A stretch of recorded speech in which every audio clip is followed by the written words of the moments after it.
Hello guys, welcome to football ভিডিওতে সবাইকে স্বাগত। তো মনে হলো এবার তোমাদের কোশ্চেনগুলোর অ্যান্সার দেওয়ার দরকার রয়েছে। বেশ কয়েকদিন ধরে সেরকমভাবে তোমাদের কোনো ট্রান্সফার আপডেট দিইনি, কিছুই বলিনি, এবং আজকের সকালবেলা একজন সেন্টার ব্যাক পজিশনের প্লেয়ার ডেটল মোয়াংথাম, তাকে নিয়ে যে একটা রিউমার তৈরি হয়েছিল সেটাও তোমাদেরকে ক্লিয়ার করে দিয়েছি। তো স্টিল নাও তিনি এখনো পর্যন্ত ইস্ট বেঙ্গলে কিন্তু সই করেনি, এবং অনেকেই এটা বুঝতে পেরেছো যে ট্রান্সফার মার্কেটে কি হয়। ঠিক আছে, ভুল হতেই পারে, যে কোনো কারোর ভুল হতেই পারে। তো সকলের জন্য একটাই বার্তা থাকবে যে ট্রান্সফার মার্কেটে যে কোনো সময় যে কোনো কিছু চেঞ্জ হতে পারে। তো তোমাদের একটা খুব ইম্পর্টেন্ট কোয়েশ্চেন যে আলেক্স সাজি, তাকে নিয়ে কী ব্যাপার শেষ পর্যন্ত হলো। তো দেখো, আমি কোনো মিথ্যে আশা দেবো না বা কোনো কিছুই বলবো না। আলেক্স সাজির কন্ডিশন যদি জিজ্ঞেস করো, ইস্ট বেঙ্গল তাকে নিতে চায়, আলেক্স সাজি ইস্ট বেঙ্গলে আসতে চায়, কথাবার্তা হয়ে গিয়েছে, বল পুরোপুরি হায়দ্রাবাদ এফসির কোর্টে। ইস্ট বেঙ্গল হায়দ্রাবাদ এফসিকে বলে দিয়েছিল যে 1 উইকের মধ্যে ডিসিশন নিতে হবে, কিন্তু স্টিল নাও হায়দ্রাবাদ এফসি কোনো ডিসিশন কিন্তু নিতে পারেনি আলেক্স সাজির ব্যাপারে। তো এখান থেকে নিশ্চয়ই তোমরা বুঝতে পারবে যে আলেক্স সাজির কন্ডিশন ফিউচারে কি হতে চলেছে। Hyderabad FC still now Alex Saji ব্যাপারে কোনো ডিসিশন কিন্তু নিতে পারেনি।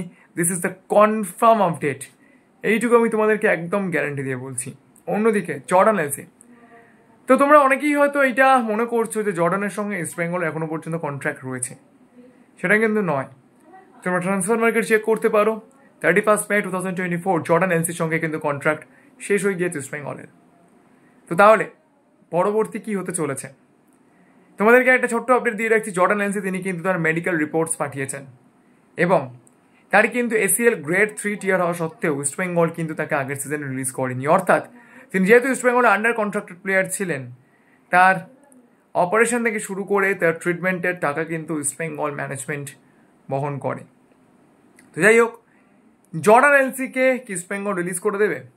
কোনো ডিসিশন এখনো পর্যন্ত আসেনি, কোনো অফিসিয়াল অ্যানাউন্সমেন্ট আসেনি। East Bengal coach Carlos Cuadrat Jordan এলসির মেডিকেল রিপোর্টসগুলো দেখছেন, তারপরে চূড়ান্ত কোনো ডিসিশন হতে চলেছে। তো জর্ডান এলসি থাকলে কি হতে পারে, 6 ফরেনারের ব্যাপারে তোমরা দীর্ঘদিন ধরেই আমার কাছে জানতে চাইছো। আমি মেসেঞ্জারে কাউকে রিপ্লাই দিইনি লাস্ট 2 উইকস, কমেন্টসে রিপ্লাই দিইনি, কিচ্ছু বলিনি। শুধু এইটুকু তোমাদেরকে আজকের এই ভিডিওর মাধ্যমে বলছি, 6 ফরেনার নিয়ে একটা বড় সারপ্রাইজ আসতে চলেছে। অবশ্যই তিনি ডিফেন্সিভ মাইন্ডেড প্লেয়ার হবেন, এবং it will be a huge surprise for everyone.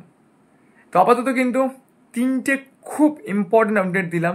হয়তো ভিডিওটা থেকে অনেকের মনে হতেই পারে যে জাস্ট কিছু নর্মাল কথা বলে গেলাম, কিন্তু যদি ভিডিওটা ভালো করে দেখো তাহলে বুঝতে পারবে যে বেশ কিছু ইম্পর্টেন্ট বার্তা কিন্তু এই ভিডিওর মাধ্যমে ইস্ট বেঙ্গল সাপোর্টারদের জন্য থাকলো।